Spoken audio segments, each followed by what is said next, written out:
We are coming this evening to a song that we'll study now, a psalm actually. It is Psalm 120, and I encourage you to take your copy of the Bible and open up to that portion. This is the first of 15 special psalms that we're going to be studying together, and you can see from your bulletin that the title that I've given to this message is Out of Place and Far from Home. And once we get into the psalm in a little bit, you'll see why it is that I've titled it that. This is a day of dark memories for our country, isn't it? 9/11. Some of you remember very vividly where you were when you heard the news about the things that were happening, first in New York and then in D.C. and finally in Pennsylvania. I had relatives back in the D.C. area when this took place who were involved in the efforts afterwards to sort out what was happening. It took some time, but eventually we pieced together some things.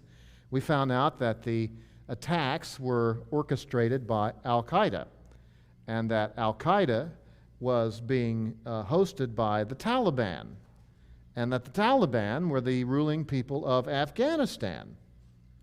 All of these bands and stands were a lot of folks that most of us didn't know very much about, but we came to find, most of us to learn, that the Taliban were an extremist group who were leading a part of the world that had long been known for its love of war.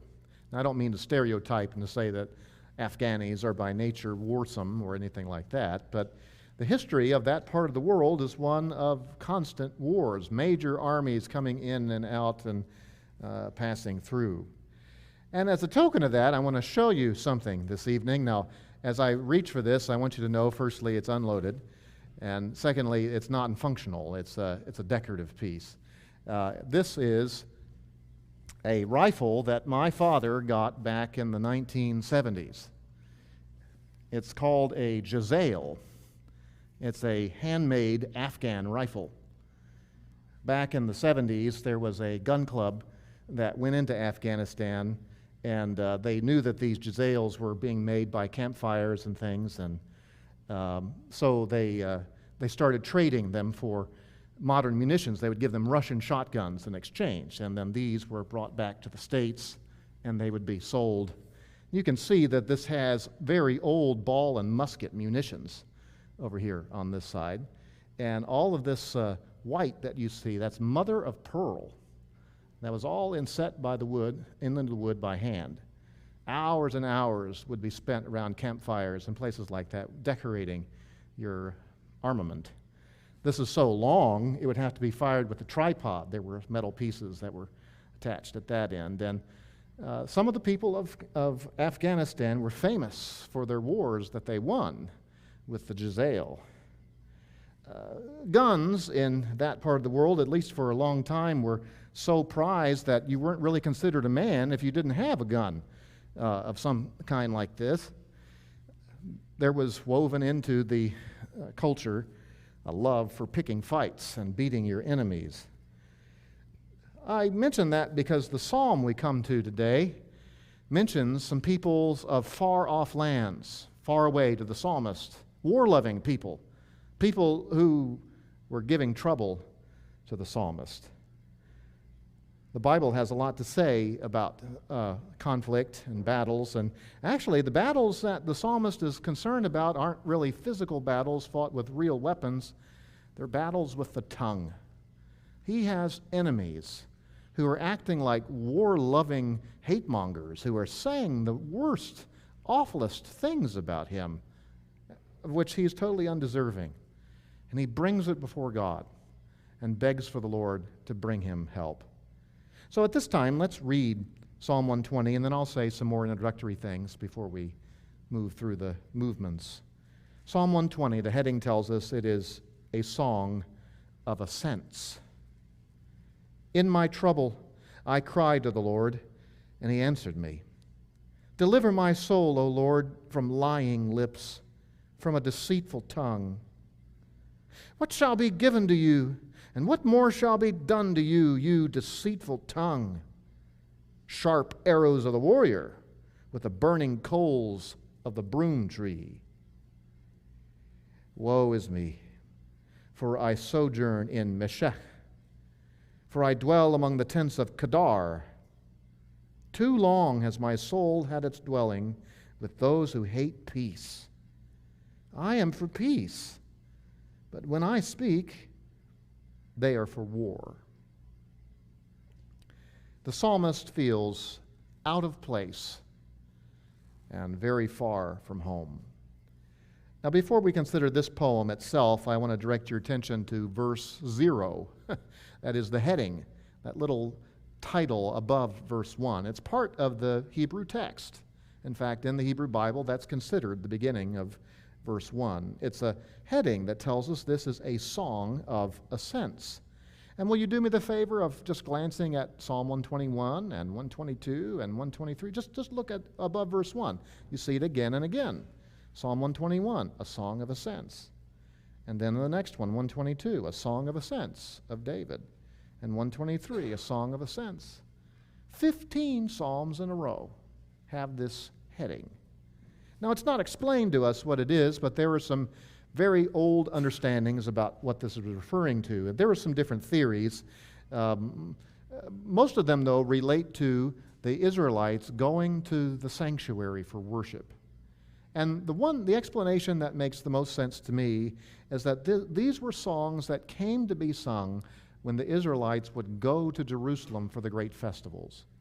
3 times a year, all the Hebrew men were required to go to Jerusalem to observe the Feast of Unleavened Bread. That would be around the end of April or early May. Then there was the Feast of First Fruits, or it came to be called the Feast of Pentecost, which would be the end of May, the beginning of June. And lastly, there was the Feast of Booths, or Tabernacles, or Ingathering. There are multiple names for it, June and July. Every able-bodied Hebrew man was expected to go unless he had some sort of exemption. And some people had a long way to go. They would have to walk for a few days, some of them from the far north, to get to Jerusalem. These songs seem to be tunes that were sung along the way. And what indicates that to us is not only the reference to ascending, that is, going up. Jerusalem, remember, sits on a hill, so even if you come from the north, by the time you get there, you've got to go up to get to the holy city. But also, throughout these psalms, there are references to gathering together in Jerusalem. This one doesn't mention it. This one has the idea that I'm far, far away from Jerusalem. But if you look at Psalm 122, look at that one, Psalm 122, verse 1. I was glad when they said to me, let us go to the house of the Lord. Our feet are standing within your gates, O Jerusalem. And then the verses following describe how wonderful it is to be in Jerusalem, even though it's all crowded with all of these pilgrims who are there. Quite a few of the other psalms speak about being there in Jerusalem and how good it is and how good the Lord's house is. And Psalm 133, how good and pleasant it is for brothers to dwell together in unity. These seem to be pilgrim songs. And for that reason, I'm calling this series As We Upward Go, Songs as We Upward Go. The restoration of worship at the tabernacle was one of David's greatest achievements. And he is the author of probably the earliest of the songs of ascent, as he was helping people to get in the mood for those great holidays together. Now this one, Psalm 120, which we turn our attention to more directly now, doesn't have any statement of authorship. We don't know who wrote it. It could be David, although it's odd that there's no reference. In fact, I suppose that it's not. It suggests, it hints in ways that whoever wrote this is someone not close to Jerusalem, who is far away and certainly feels far away because of the sort of people that are around him. He is surrounded by godless people who don't give a rip about God, who aren't interested in the worship of God. They're interested instead in tearing him down. This psalm that we just read breaks up into, I suppose, 3 movements. And I supplied you with a print handout tonight, and I'm not going to be using this as my sermon outline, but this is a study outline that shows you how the psalm starts off with a statement of confidence in verse 1, and it's followed by prayers in verses 2, 3, and 4, prayerful complaints that the Lord, for him to do something about these enemies. And then it ends in verses 5 and 7 with a painful lament. He's not even praying so much, he's just emoting and expressing the frustration that he has of having to deal with people who treat him so unfairly. So here's a thought that I believe we can hang all of our understanding of this psalm on tonight. If you're taking notes, here's one sentence. This is the sermon in a sentence, if you will. When we are wrongly attacked, we can come to God with confidence that he hears our cries and our sighs. When we feel wrongly attacked, we can be confident. We can come to God with confidence that he hears our cries and our sighs. So cries and sighs, and that's, if you're a spell fiend, that's S-I-G-H-S. That kind of sigh. The first 4 verses are about crying to God, and the last 3 verses are about sighing through our hardships. So let's go to the first 4 verses where we learn that we can be confident even as we cry out to God. Confident as we cry out to God. The first verse is an introduction where the psalmist remembers God's past deliverance. If you look with me in verse 1, he says, "In my trouble I cried to the Lord, and he answered me." Now, if everything else was like that, we would say that this song was not a lament. We would say this is a song of thanks, because this is so positive. It's so uplifting. I'd been in great difficulty. I prayed. God answered and took me out of that difficulty. And implied here is, I'm thankful for what the Lord has done. But I think what the psalmist is doing here, he's not talking about the circumstances in verses 2 through 7. He's looking back to some previous trouble that he had been in. He had seen God answer prayer and help him, and that gave him confidence that when he cried to God in this new situation, in this new perplexity, that the same God who helped him before would help him again. The difficulty, though, in this new situation, the situation, it's mentioned there in verse 2, that, deliver me from lying lips, from a deceitful tongue. And he's not talking about his own lips or his own tongue. He's talking about people who are lying about him. As you get to the end of the psalm, you find out this has been going on for a long time. And it's wearing on him. He trusts God. He knows God hears him and sees him, but God seems slow in answering this request. Too long has my soul suffered, he says. Too long has my soul had its dwelling with those who hate peace, in the 6th verse. He's crying out here, although he's not out of hope. He remembers God's past deliverance in that first verse. And I'll tell you what, in our prayers, when we come into new troubles, deep waters, uncertainties, we've got to remember how God has helped us in the past.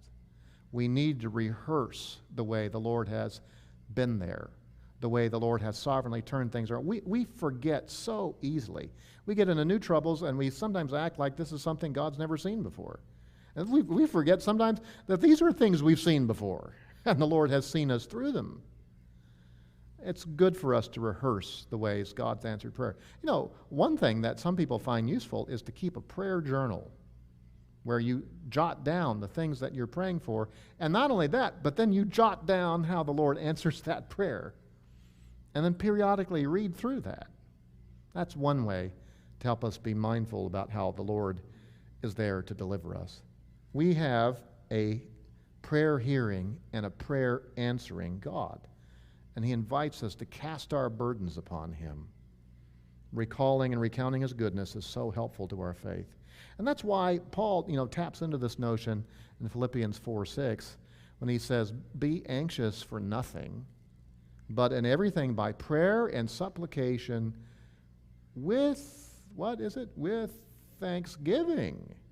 Let your requests be made known to God." And at least part of that thanksgiving is being thankful for how God has been there for you in the past. To know that he's not abandoned you and it's nothing new to him. So he cries out now in that second verse for deliverance from new trouble. Deliver my soul, O Lord, from lying lips. And again, he's not talking about himself. Dear God, I've got a problem with lying. Help me. Now, maybe some of us do have difficulty with the truth, and we need to be more consistent, and it's good to pray to God to make us more consistent. But he's not talking about his own lips. The remaining verses make clear he's talking about people who are lying about him. We're not told what the deception is about. I would guess, based on other things we read in the Psalms, that it's some kind of character assassination. They're accusing him of things that he hasn't done, claiming that he is some evil person, which he is not. Maybe the psalmist is a leader within the community. Maybe he's a Levite. We don't know. But whatever is happening to him, it is character assassination, and it wears on him. And he feels like there's only so much he can do. But he's remembered what God has done, and he confidently prays for deliverance here in the present. And then his prayer takes a different direction in verses 3 and 4. So if verse 1 is about remembering God's past deliverance, and verse 2 is about praying for God's present grace, verses 3 and 4 is about focusing on future vindication. Focusing on future vindication. The psalmist is tired, and maybe his patience is being stretched, but he's confident that there is coming a day when God will make things right. The language that the psalmist uses is very difficult and challenging here. In fact, it goes in an unexpected direction. In verse 3, he starts to speak to his enemies. It's sort of an aside within his prayer. Verse 4 continues the prayer, but verse 3, he's kind of imaginatively talking to his opponents. They're not actually listening to him. It's obvious when you get to the end of the psalm, they're not listening to him at all. But he wishes he could just sit down with them and help them to realize that God is going to hold them to an account for what they are doing. Look at that third verse with me. What shall be given to you? And what more shall be done to you, you deceitful tongue? Now that sounds like a strange question. It's not the sort of statement we would think of. He's not really speaking to the tongues of the people either. He's talking to the owners of those tongues. And what is probably not obvious to us as English speakers is that the words that the psalmist is using here, these are the words of oaths. This is the language of oath-making. And what I mean by that is when people would make a vow, they would often place themselves under a curse. I declare to you that such and such is true, and if that is not true, may God do so to me and more also. May God, paraphrase would be, if what I'm saying isn't right, may God judge me. The way it's often expressed is, if this doesn't happen, then may such and such happen to me and more. So back here in verse 3, what shall be given or done to you? What more shall be done to you? The Hebrew expression is borrowed out of that language of making oaths. Let's read a couple of them. Keep your spot here in Psalm 120. Turn back to Ruth chapter 1. Ruth chapter 1. Now, if you're not sure where that is, if you go to Deuteronomy, that's too far back. Then flip forward, Joshua, Judges, Ruth, and it's right before 1 Samuel. Ruth 1, verse 17, and here is the oath that Ruth is making to her mother-in-law about how committed she is to being with her. Ruth, remember, was not an Israelite. She was a Moabite, married to an Israelite boy. Israelite boy dies, and so mother-in-law says, well, you just go back home and I'll go back to my home. And she says, no, I'm going to be with you. And verse 17, where you die, I will die, and there I will be buried. Thus may the Lord do or give to me, and worse, literally, and more, if anything but death parts you and me. God, give me more judgment than you can imagine if I don't keep my word. This is an oath. Flip forward to 1 Samuel 3. 1 Samuel chapter 3. In this chapter,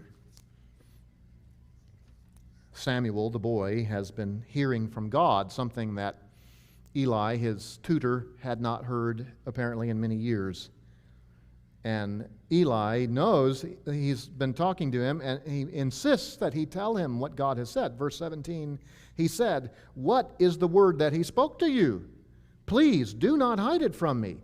May God do so to you, and more also, if you hide anything from me of all the words that he spoke to you. May God give to you, do to you, give to you judgment and more." This is the language of no. And I'm putting you under oath, Samuel, and if you lie, God is going to judge you. That's what's implied. Let's look at one more. 2 Samuel. 2 Samuel chapter 3. 2 Samuel 3 and verse 35.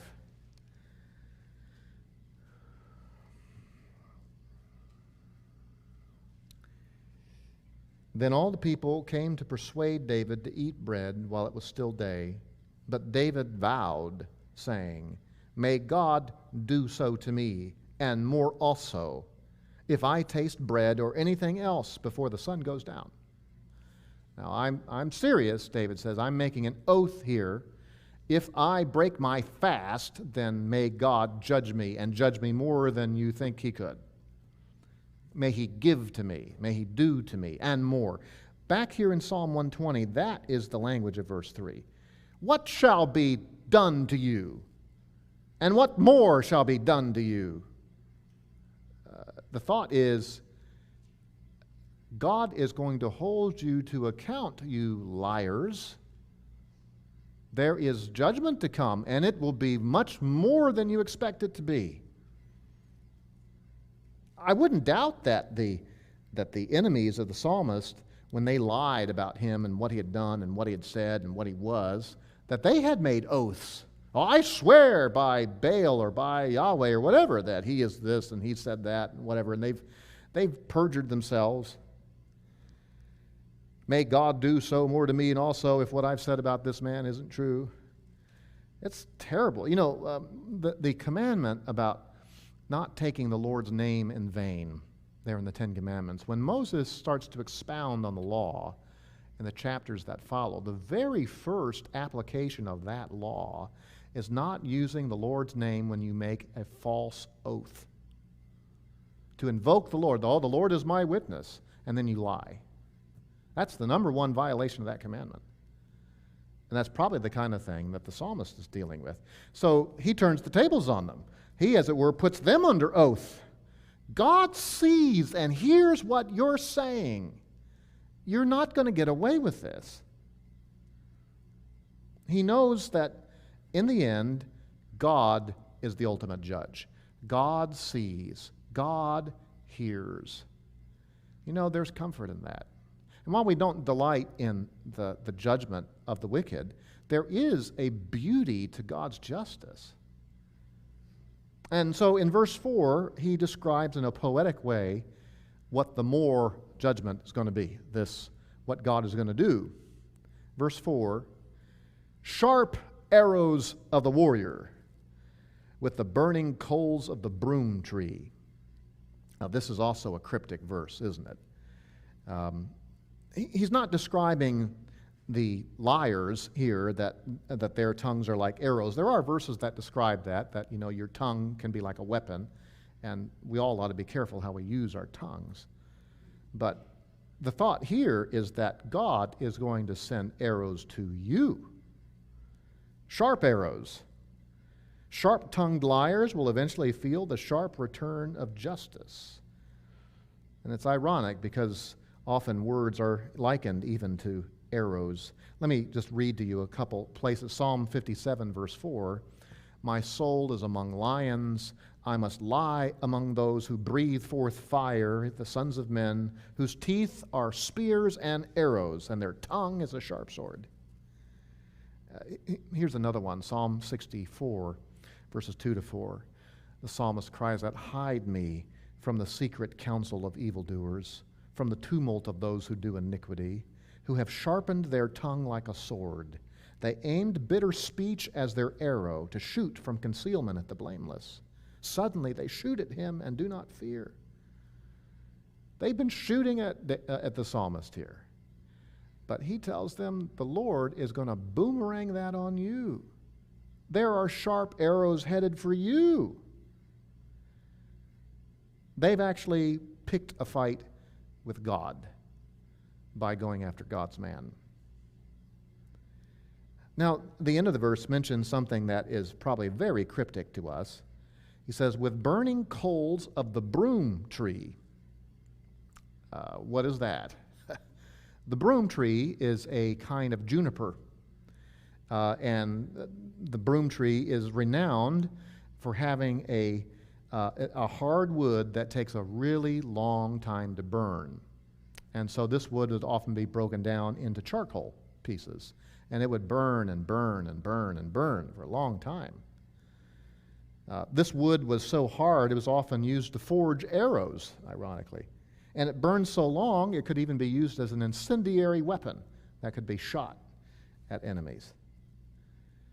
So the arrows that are coming for them have got fire on them, and they're going to do their work. And again, the point here is not to rejoice in judgment, to give any kind of nanny, boo-boo kind of sort of thing. It's not gloating like this, but there is a beauty in knowing that our God will deal with sin. He deals with all sin. He either deals with it by mercy and forgiveness through the blood of His Son, or He deals with it through righteous wrath. And there is coming a day in which all will give an account, either through Christ or on their own merits. And then, there's no room for us to gloat. Were it not for the grace of God, we would be the recipients of these kind of everlasting arrows. The gospel has taught us how we have been spared what we deserve. But note here how the psalmist, he doesn't wage war against these people. He doesn't do a tit for tat. He doesn't start a smear campaign against them and say, well, they deserve it and they don't deserve any mercy or any fairness. He leaves vindication in God's hands. We don't know when or how God will make all things right. We know that at the very end He will. There is a sort of an end-time justice that we hold on to, a confidence that our God is going to make all wrongs right. In the end, He will do it.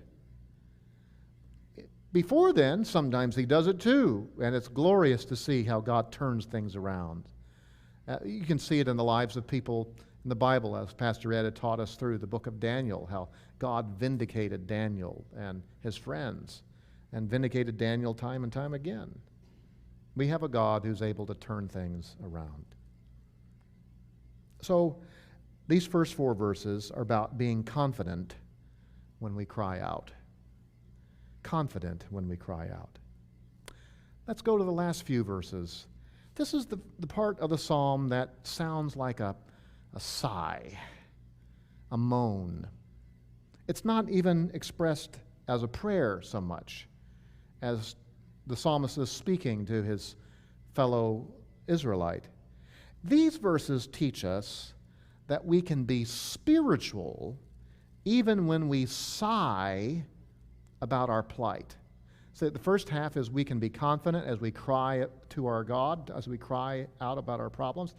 In this part, we can be spiritual even as we sigh about our plight. That sense of frustration, of things aren't right, and how long is this going to go? That's not necessarily an unspiritual feeling. Now, a couple weeks ago, and I want to be careful here. I don't want to undo good, but a couple weeks ago we had a Singspiration. We sang songs by Fanny Crosby. Fanny Crosby's had her critics, and some of the criticisms against her, I think, are overstated. But one criticism that probably has a little bit of merit is that she tends to write about the Christian life in a romantic way. It's singing as we go, and life is always happy and joyful. And she does write about hardship, but there's this almost a romantic view of the Christian life that if you put the right spin on it, it's always happy. There's another song, not by her, but kind of of the same generation, that says, "And now I am happy all the day." Well, I'm not happy all the day. That doesn't mean that I don't have joy, but we're not called to be, happy-go-lucky all the time, right? The example we find in these verses is that there's a place for wishing things to be different, without being discontent, without being sinfully self-absorbed. Now, it is possible to become discontent and sinfully impatient, but what the psalmist does here is model for us this yearning for things to be made right. It's not wrong to be grieved over falsehood. In the Gospel of Mark in particular, we hear a time or two how Jesus was grieved. It even says that he sighed within himself, frustrated with his clueless disciples, that they weren't getting it. The hard-heartedness of the Pharisees and the dim-wittedness of his disciples and the plight of the people, these are things that fatigued Jesus. It's not unspiritual to react with a sigh. So look with me in verses 5 and 6, and notice here how the psalmist is sighing for righteous company. He's sighing for righteous company. He has grown weary of ungodly, pagan-like neighbors around him, and he wants to be around people who know and love the Lord. He says in verse 5, "Woe is me, for I sojourn in Meshech, for I dwell among the tents of Kadar." Now, this is another cryptic verse, isn't it? We had broom trees and arrows and doing more in the previous verses, and now here's these two places. The language here, you need to know right away that this is poetic language. The psalmist is not literally in Meshech. He is not literally in Kedar. He could not be in both places at once because they are far apart from each other. Meshech is up in northern Turkey, perhaps even part of the Caucasus region, bordering between the Black Sea and the Caspian Sea. The people of Meshech were known for a long time as being a war-loving people. That region was settled by Noah's grandson, the sixth son of Jephthah, back in Genesis 10, verse 2. In the records of Assyria, they're called the Muski. There may or may not be a connection later on with Moscow to the north, but in the days of the Bible, that was not where Meshech was. They were known for their metallurgy technology, for crafting weapons out of bronze. They were involved with the slave trade of Tyre. They were in league with the people of Tubal, and they were sworn enemies of a lot of people. They were described in Ezekiel 32 as a warlike people. So when he says this here, "I sojourn in Meshech," he's not gone on a long trip. He's saying that the people around me are like these war-loving people. Some of the worst barbarian-type people you can think of. That's who I've got living next to me. And then he mentions another warlike people at the end of verse 5, the tents of Kadar. This is a tribe of predatory, roaming people who lived in northwest Arabia. So this would be to the southeast of Israel, but within the Arabian Peninsula would be in the northwestern portion. The people of Kedar were the descendants of Ishmael, Genesis 25, mostly involved in shepherding and trading, but because water was so unpredictable and is so unpredictable in that part of the world, they were nomads and lived in tents and often made raids on cities to get stuff that they wanted. And because of their power and their willingness to live where no one else wanted to live, they dominated the trade routes that ran through Arabia. And in the days of Isaiah, they actually had a fairly significant kingdom stretched out across the Arabian Peninsula. Isaiah 21 talks about how warlike these people were. Let me read for you Isaiah 21, 16 and 17. Thus the Lord said to me, "In a year as a hired man would count it, all the splendor of Kedar will terminate, and all the remainder of the bowmen, the mighty men of the sons of Kedar, will be few, for the Lord God of Israel has spoken. Meaning that in Isaiah's day, they were a feared people. The king of Israel was worried about them, but God was going to bring them to an end. So here are two far-flung places where I think the psalmist is not actually living. He is probably describing fellow Israelites as being warlike pagans. I feel like I live around Meshechites. I feel like I live beside Kedarites. Some of these people, they just want to fight. They want to take. They don't care about God. They don't care about me. They just want. Yeah. They might be sons of Abraham by birth. The people of Kedar, were related to Abraham. But in their lifestyle, they were like war-loving pagans. And you feel, as the psalmist says this, that he wants to be around different people. Do you ever feel like that? Now, we're thankful we have the church, but we're not together 24/7, 7 days a week. We're here together a few hours a week. And sometimes we rub shoulders with people we work with, or we live nearby, or we even have relatives, and we may not enjoy them all that much because they're just given over to sin and self, and they put the screws on you. And you wonder sometimes, Lord, how long? Look with me in, verse 6, he continues his thoughts about this. Too long has my soul had its dwelling with those who hate peace. He's just tired of being around them and always wanting to pick a fight. It is tiring living in this world. We live in a world that loves conflict. A lot of social media, not all of it, but a lot of social media is motivated by conflict. And sometimes we're stuck in the crossfire, and sometimes we have things aimed right at us. In verse 7, we see the psalmist sighing for peaceful resolution. He was sighing earlier for righteous company, and here in verse 7, he's sighing for peaceful resolution.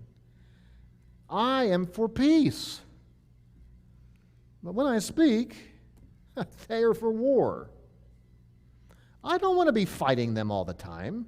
I don't want to have to be dealing with this all the time. I would like to be at peace with them. I've not done anything to deserve the things they're saying about me and these accusations. I'm not the cause of all of this. I'm for peace. I've sought peaceful resolution. I've not done anything to deserve this.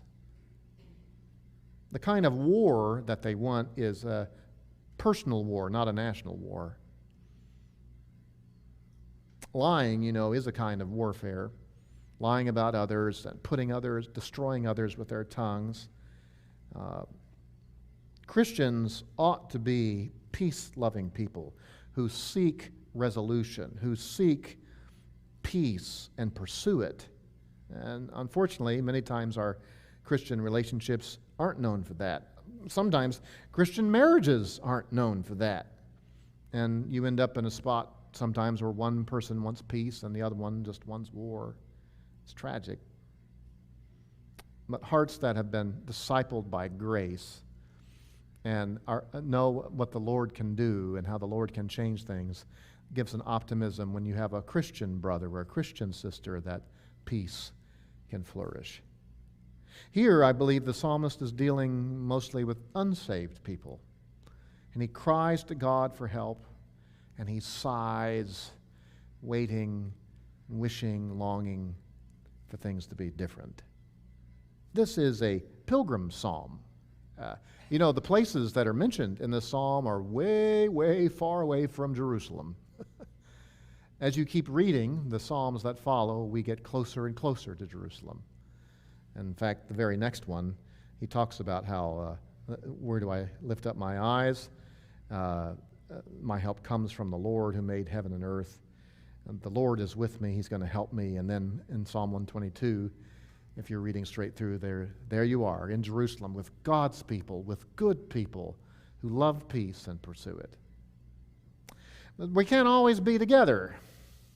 We have to be out in the world, and it's hard. So when we're wrongly attacked, know that you can come to God with confidence, that He hears your cries, and He hears your sighs. And so as we walk and live, may we live by the grace that's delivered us, and in confidence, and the grace that's yet to be revealed. Father, we thank you for this psalm. It's full of some complexities, some things that are foreign to us, and yet it speaks powerfully. We can identify, to one degree or another, with the frustration of living in a lie-loving world. We know the pain of falsehood that's spread and said about us. As we leave this place tonight and go to our neighborhoods and our workplaces and interact with people who are in very different places on the spiritual map, may we remember that you, our God, are with us. Even when we feel out of place and far from home, you are there. You, the one who deliver us, you see and you hear, and you will bring about the perfect peace that you've promised through your Son. In Christ's name we pray. Amen.